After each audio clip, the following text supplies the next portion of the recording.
Video में जो हम बात करने वाले हैं वो क्या है, करंट इलेक्ट्रिसिटी से लिया गया है, जो कि रिलेशन है। ठीक है, 2 मार्क्स में ये क्वेश्चन आता है कि रिलेशन बताइए ड्रिफ्ट वेलोसिटी और करंट में। क्योंकि किसी भी वायर में जो करंट मिलता है वो ड्रिफ्ट वेलोसिटी के कारण मिलता है, तो ड्रिफ्ट वेलोसिटी और करंट में रिलेशन होना चाहिए। तो उसी रिलेशन को आज हम एस्टैब्लिश करने वाले हैं इस वीडियो के अंदर।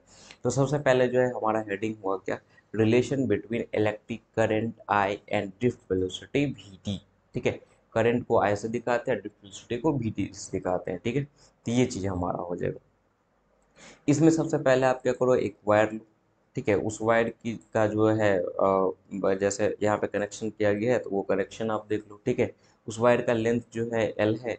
अब जैसे कि यहाँ पे पॉजिटिव टर्मिनल देखो, निगेटिव टर्मिनल देखो, तो इलेक्ट्रिक फील्ड जो इसके अंदर एस्टैब्लिश होगा वो पॉजिटिव से निगेटिव की तरफ होगा। ठीक है, तो ये हमारा क्या हो जाएगा, इलेक्ट्रिक फील्ड हो जाएगा। ठीक है, अब यहाँ पे अपने को करंट और ड्रिफ्ट वेलोसिटी में रिलेशन निकालना है, तो आपको जो है कुछ बात पहले लिख लेना है। ठीक है, तो सबसे पहले हम लिखने वाले a piece of wire which is of length कितना एल है and cross sectional area A है। ठीक है, तो ये जो आपका वायर है ना, एक एल लेंथ का जो वायर का पीस लिया गया है, इसका एरिया क्या है, ए है। अब इसमें एक चीज़ और आपको मानना पड़ेगा कि इस वायर में जो इलेक्ट्रॉन की डेंसिटी है, यानी कि पर यूनिट वॉल्यूम जो इलेक्ट्रॉन है वो हम एन मान रहे हैं। ठीक है, स्मॉल एन, मतलब number of free electrons per unit volume हमारा क्या होगा, एन होगा। क्योंकि हर एक कंडक्टर में आपका फ्री इलेक्ट्रॉन होता है, तो इस कंडक्टर में हम ये मान के चल रहे हैं, ठीक है, कि number of free electrons per unit volume जो है वो स्मॉल एन है। ठीक है, अच्छा, तो अगर एल लेंथ में पूछे कि टोटल इलेक्ट्रॉन कितना होगा, तो एल लेंथ का पहले वॉल्यूम निकालना पड़ेगा। वॉल्यूम क्या होता है, एरिया इनटू लेंथ। तो अगर इस कंडक्टर का हम क्या निकाले, वॉल्यूम निकाले, तो वॉल्यूम हमारा होगा क्या, volume of wire A into L. ठीक है, एरिया इंटू लेंथ वॉल्यूम हो गया। ठीक है, अगर वॉल्यूम पता चल गया और एक यूनिट वॉल्यूम में नंबर ऑफ इलेक्ट्रॉन जो है, फ्री इलेक्ट्रॉन वो पता है, तो इस एल लेंथ के कंडक्टर में टोटल कितने इलेक्ट्रॉन है, फ्री इलेक्ट्रॉन है, क्या ये हमको पता चल जाएगा, बिल्कुल पता चलेगा। ठीक है, कैसे, तो total number of electrons in wire, या ये आप एल लेंथ का कंडक्टर बोल सकते हो, तो कितना होगा, तो वॉल्यूम इंटू एन। तो एन अब वॉल्यूम है ए इंटू एल। ठीक है, तो ये हमारा टोटल नंबर ऑफ इलेक्ट्रॉन पता चल गया। ठीक है, करंट आपको चाहिए, तो करंट का जो डिफिनीशन है वो है हमारा चार्ज पर यूनिट टाइम। ठीक है, तो अपने को चार्ज यहाँ पे निकालना है, हमारा जो टारगेट है वो टारगेट क्या था, चार्ज निकालना। ठीक, और चार्ज निकालने के लिए अपने को इलेक्ट्रॉन पता होना चाहिए कि टोटल इलेक्ट्रॉन कितना है। तो जो है हम एक जो है यहाँ पे ये चीज़ मान लिए कि एल, ये जो आपका कंडक्टर है उस कंडक्टर के अंदर में फ्री इलेक्ट्रॉन जो है पर यूनिट वॉल्यूम एन है, और चूंकि लेंथ दिया हुआ है, एरिया दिया है, तो उससे मल्टीप्लाई करके हम टोटल नंबर ऑफ इलेक्ट्रॉन पता कर लिए। अब टोटल नंबर ऑफ इलेक्ट्रॉन पता कर लिए तो चार्ज भी आसानी से पता हो जाएगा, क्योंकि एक इलेक्ट्रॉन का चार्ज जो होता है वो ई के बराबर होता है ना। ई मतलब इलेक्ट्रॉनिक चार्ज कांस्टेंट, जिसका वैल्यू होता है 1.6 इंटू 10⁻⁹ कूलम। ठीक है, एक इलेक्ट्रॉन पता है, एक इलेक्ट्रॉन का चार्ज पता है, तो अगर कितना भी इलेक्ट्रॉन आपको पता हो तो उससे मल्टीप्लाई कर लो तो आपका टोटल चार्ज पता चल जाएगा। तो इस कंडक्टर के अंदर में है ना, ये जो कंडक्टर है हमारा, इस कंडक्टर के अंदर में जो नंबर ऑफ फ्री इलेक्ट्रॉन है वो है एन ए एल के बराबर, और एक इलेक्ट्रॉन का चार्ज ई होता है, तो सिंपल हम क्या करेंगे, यहाँ पे मल्टीप्लाई कर देंगे। ठीक है, ई से, मतलब कि हम क्या जान रहे हैं कि चार्ज ऑन इलेक्ट्रॉन जो होता है in L length of wire, वो क्या हो जाएगा हमारा, क्यू बराबर एन ए एल इंटू ई, जहाँ पे एन ए एल क्या है, number of free electrons total. ठीक है, आई, ये इसको अगर ढंग से हम लिखे तो ढंग से क्या लिखेंगे, Q equal to N E A L.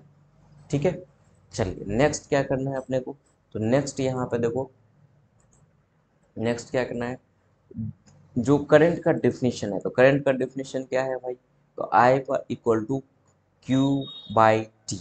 ठीक है, तो चार्ज तो आप निकाल ही चुके हो कि टोटल चार्ज कितना है, तो वो चीज़ पुट कर देंगे हम यहाँ पे, I equal to N E A L by में टी। अब यहाँ पे आपको एक चीज मानना पड़ेगा कि जो टोटल चार्ज है, ठीक है, उस कंडक्टर के अंदर में, वो टी टाइम में मान लो पास कर जाता है, ठीक है, किस वेलोसिटी के साथ, तो ड्रिफ्ट वेलोसिटी के साथ, ठीक है। और डिस्टेंस कितना है, तो एल है। तो यहाँ से क्या है कि हम एक रिलेशन लिख सकते हैं। क्या रिलेशन लिख सकते हैं जो आप पढ़े हो ना मैथमेटिकल फिजिक्स में, या पहले से ऑलरेडी पता है कि जो स्पीड बराबर होता है वो डिस्टेंस बाय क्या होता है, टाइम होता है, ठीक है। एक्स बराबर वी टी, है ना, ऐसा भी बोल सकते हो। एक्स बराबर क्या होता है, वी टी, मतलब डिस्टेंस बराबर क्या होगा, वेलोसिटी इनटू टाइम। तो यहाँ पे डिस्टेंस एल के बराबर है, क्योंकि वो टोटल लेंथ एल है ना। वेलोसिटी क्या है हमारा, वी डी के बराबर है, और टाइम हमारा टी है।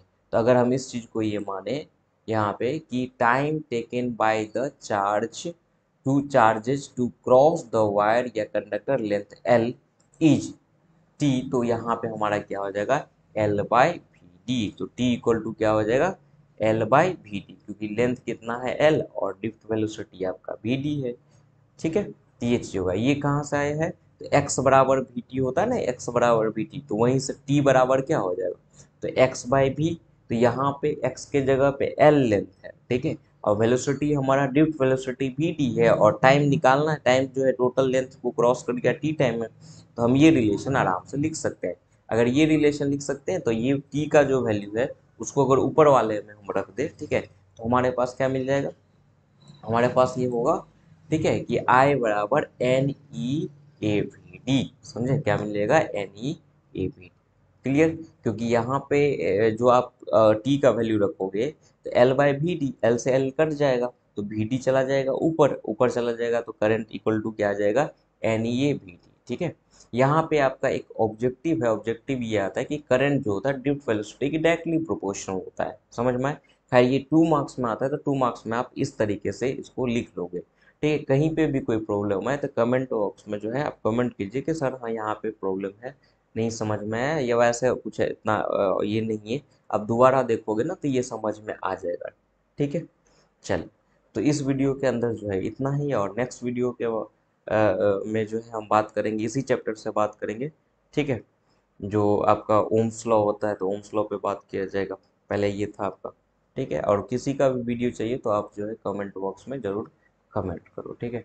आप एक चीज़ और कमेंट कर देना कि ड्रिफ्ट वेलोसिटी का जो एसआई यूनिट होता है, ठीक है, या डायमेंशन होता है, वो चीज़ कितना होता है, और ड्रिफ्ट वेलोसिटी का जो एक एवरेज वैल्यू होता है वो कितना होता है, ठीक है। ड्रिफ्ट वेलोसिटी का एक एवरेज वैल्यू जो हम लोग मानते हैं, है ना, तो वो चीज़ आप बता देना कि क्या होगा। और ड्रिफ्ट वेलोसिटी का फॉर्मूला भी बता देना, ठीक है। ड्रिफ्ट वेलोसिटी का फॉर्मूला जो होता है वो भी बता देना कमेंट में, ठीक है। चलो ठीक है, तो इसको रेडी करिए, ये 2 मार्क्स का काफ़ी इंपॉर्टेंट क्वेश्चन है। आगे नेक्स्ट वीडियो में हम इसी के बारे में, मतलब इसी चैप्टर से आगे जो है, इसी चैप्टर में जो आगे ओम्स लॉ सब है तो उस पर बात करेंगे, ठीक है। तो आज के लिए इतना ही है ना इस वीडियो में।